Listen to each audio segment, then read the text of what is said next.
Ladies and gentlemen, thank you all for tuning in. Thank you all for subscribing. Gonna be making some sausage balls today. Let me show you all the recipe. I got it on my tablet because I wanted to. I probably should film this with my tablet, but at the same time, as I'm gonna film this with my phone because I got the recipe on my tablet. Anyways, I'll get the recipe and show y'all. Give me just 1 second. All right, y'all. Here's the recipe. I don't know if y'all can really see it that well.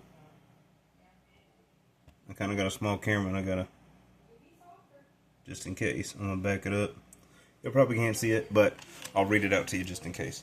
It calls for half a pound of fresh Mexican chorizo, caching removed, which I guess that's of course the guts or whatever that's around it. Anyways, half a pound of pork sausage, milked breakfast sausage, of course caching removed too if you got it and all whatever. 1/4 cups of all-purpose baking mix, which it says such as Bisquick, so you can use Bisquick. And then 3/4 cup of finely chopped nacho cheese flavored chips, which would be Doritos, is what we're gonna put in there. And it even says in the recipe such as Doritos. 1 8-ounce package of pre-shredded Mexican cheese blend, which I got a 16-ounce package, but I will use half of it.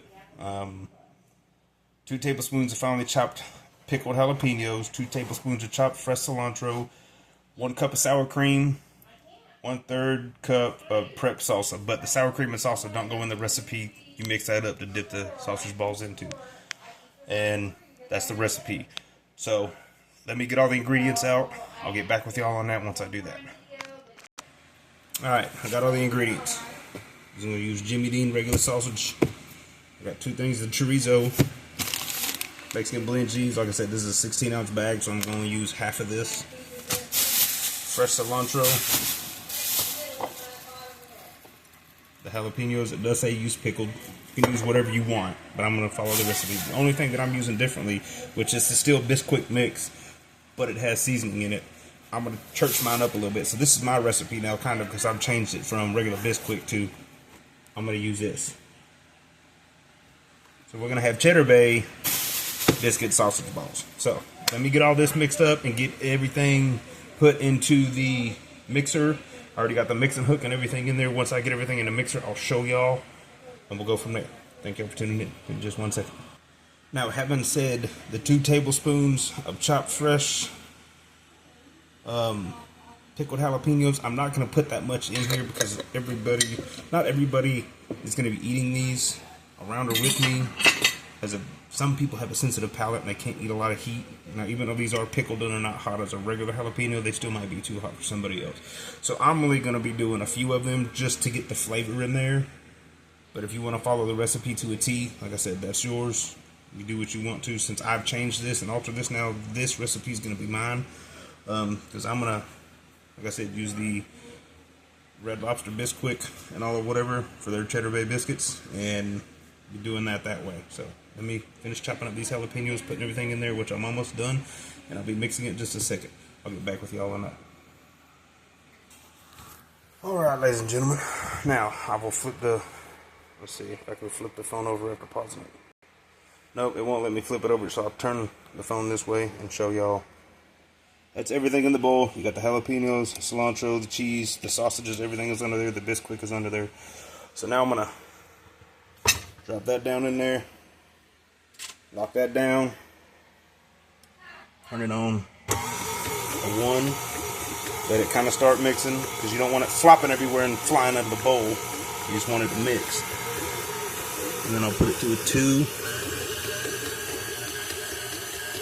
And once that gets mixed up all the way and all whatnot, and I'm forming the balls, I'll get back with y'all on that and show y'all what they look like when I put them on the tray. Alright, sorry y'all if the light's different because I had to put y'all up on a shelf that's kind of under my cabinet. But I'm going to spray the pan, some Pam. Now, yes, there is sausage in here, and you probably don't have to do that, but I'm going to do it just in case. So, let me get this done. And you notice I kind of I don't hold the thing and spray it. I kind of do it like I'm spray painting.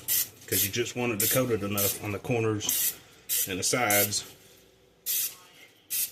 without overdoing it. And you want the center coated, but you don't want a lot on there. So I like I would if I was spray painting something. That's the best way to spray paint. Alright, now I'm gonna get some gloves on. I gotta make these sausage balls, and we'll go from there. So give me just 1 second. I'll get back with y'all. Alright, I'm forming mine. Not too big, you know what I mean? Because I want to get a good bit of them, and I'm sure they're probably going to rise a hair. I didn't get out of my pajamas today, but I have to. I need to shower. I didn't want to shower because of what I was doing, moving furniture and stuff, and I had to get hot. I'm trying to make them all right around the same size and all the whatnot, just to see how many I get.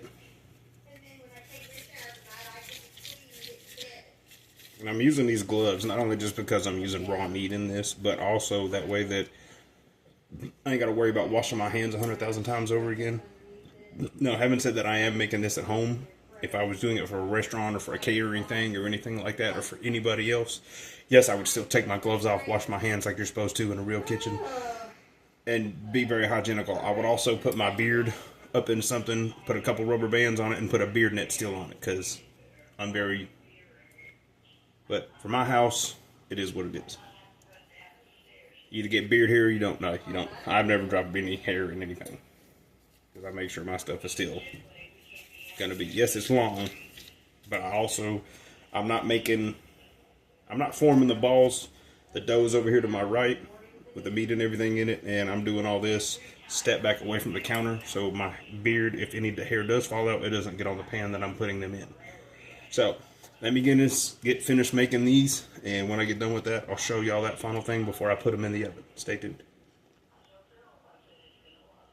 Alright, now, that's what they look like all in the pan. 1, 2, 3, 4, 5, 6, 12, 18, 19 of them, something about around that. Yeah, 19 of them, just make sure I was counting correctly. Sorry, I'm zoomed in if I am, don't mean to. Why is this doing this? Oh, that's what that was. Anyway, sorry if everything's brighter. I don't mean to have my phone kind of at an angle. But now I'm going to put them in the oven. I can't talk right now. I'm going to put them in the oven, and I'll show you what they look like when they come out. I will do a separate video for that. I'll probably do a short, but I will show you what they look like. So thank y'all for tuning in. Hit that like, subscribe button, that bell icon, so you can get all the content I download. Thank y'all all very much, and I greatly appreciate every subscriber and everybody that views my videos. Y'all have a good day.